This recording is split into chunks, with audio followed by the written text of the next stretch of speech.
अगर हम समझने का प्रयास करें तो इसमें इंटेगलमेंट आती है, फील्ड थ्योरी आती है ना, बिग बैंग आता है और मल्टीवर्स आता है, ब्लैक होल आता है, जिसमें कहते हैं कि शिव के पास एक दिन से आनंद लेने का मन आया, पूरे ब्रह्मांड की उस समय रचना हो गई। खैर, तो इन सभी चीज़ों में एडवांस के रूप में हम समझ सकते हैं कि जो क्वांटम तकनीकी की बात हो रही है, इसमें जो गूगल का क्वांटम इकोस, जिसको अभी अक्टूबर में लॉन्च किया गया है, ऐसा माना जा रहा है कि सुपर कंप्यूटर से 13,000 गुना ज़्यादा तेज़ है।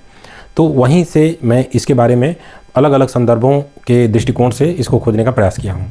अब आइए मनोविज्ञान के दृष्टिकोण से समझने का प्रयास करते हैं। अब हम लोग प्रतिदिन जो सपना देखते हैं, तो सपने में डर भी होता है, खुशी भी होती है, एक प्रकार का आश्चर्य भी होता है, बहुत सारी चीज़ें दिखाई देती हैं। लेकिन जैसे ही नींद खुलती है तो सब कुछ लगता है कि झूठ था, सपना था। इसको हम योग की अवस्थाओं के रूप में देख सकते हैं, जिसमें 3 अवस्थाएँ होती हैं, जागृत, स्वप्न और तुरीय, है ना।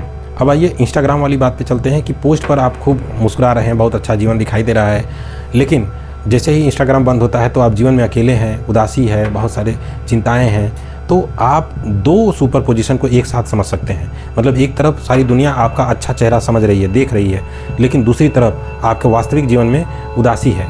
तो ये भी एक सुपर पोजीशन की अवस्था को समझा जा सकता है।